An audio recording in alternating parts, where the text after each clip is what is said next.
everyone. Welcome to Mentors for IAS, a unique initiative in the field of UPSC mentoring. So here we are going to do handholding for you in prelims, mains, and interview, and we are going to get your name in the final list. We are going to help you for that. So as part of that, we are conducting many programs, and the very important program of this year is mains mentorship program. So this is done by masters of at least 10 years of experience. In that, we are going to tell you about very important things or the nuances of answer writing, essay writing, even the ethics writing. As part of that, I'm explaining few of the nuances of essay. So in that, I'm going to deal with what you should not do in essay. So that is nothing but the don'ts of essay. What you shouldn't do. Generally, people have many doubts before they start writing the essay. They will ask, sir, what should I do? What should I do? Should I write like this? Should I explain like this? All that thing. But they don't think of these don'ts. What they should not do, which is a grave mistake in the essay, at least as far as UPSC essay is concerned. I don't know about the other competitive examinations essay, as I have an experience of last 13 years with this UPSC field. So I can easily say that you should not do these things in your essay. Otherwise, if you take risk, it is your risk. Even I am not sure, like how many marks you are going to get.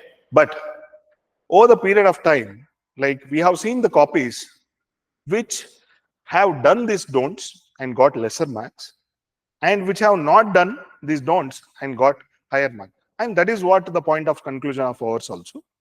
Otherwise, UPSC doesn't give any clue about like what should be done and what should not be done.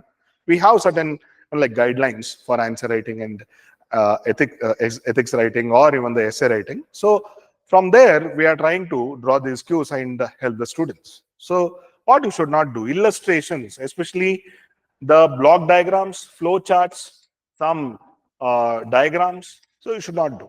But there are different theories with respect to maps. So can we write the maps in this one?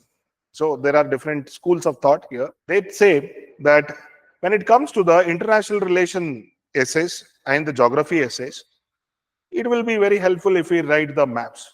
Yeah, I can agree to certain extent, but I'm not in the very comfort feeling that one has to write the maps in the essay, because over the period of time I have seen like without writing these maps, people have got very good marks, and we are a bit dicey about the marks of the people who have written maps. So some of them have got decent marks, some of them have got a pretty low score. So that is why I'm a bit dicey on this, but I would recommend not to draw any illustrations. Then underlining. Why we should not underline?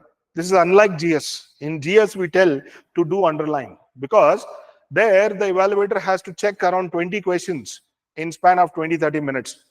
And that person would look for easier job, and he will try to find out the keywords every now and then. And on the basis of number of keywords, that person will mark whether it is relevant or not, whether it is important or not, and that person will allot you for marks. But when it comes to essay, this is one piece that the evaluator has to read for 10-12 minutes. And it is not a short answer, it's a long answer. So finally, when an evaluator is marking, it is all about the subjective marking. And it is after that 10-12 minutes of reading. So what I would say is you have to catch hold the attention of the evaluator throughout. His attention should not be divided or distributed to these keywords. If you mark the keywords, his attention will be grabbed by those keywords. The flow will be cut. So he will not give importance for the flow. So in your essay, it is not just about the content or the ideas. It is also about your proficiency in your language, how good language you have, how decent vocabulary you have, and how you can arrange the things, and how you can narrate the things.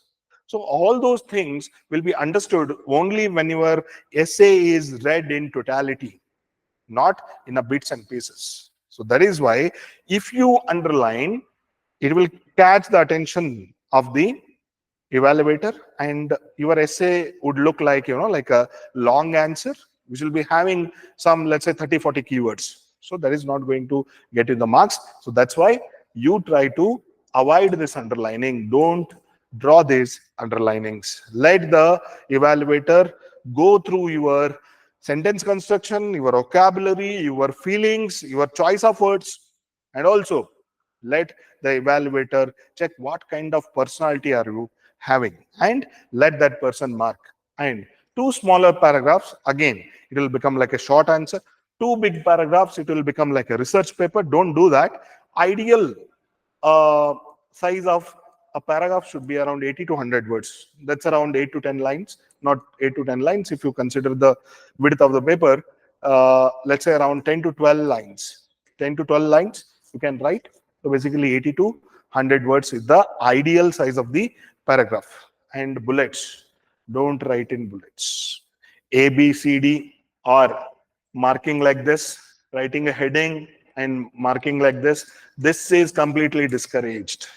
You are going to get least marks if you write in bullets. So a lot, don't write bullets.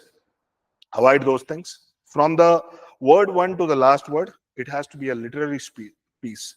Basically, there should be words, sentences, paragraphs, nothing else. Through those things, you should be able to communicate your feelings and your ideas to the evaluator.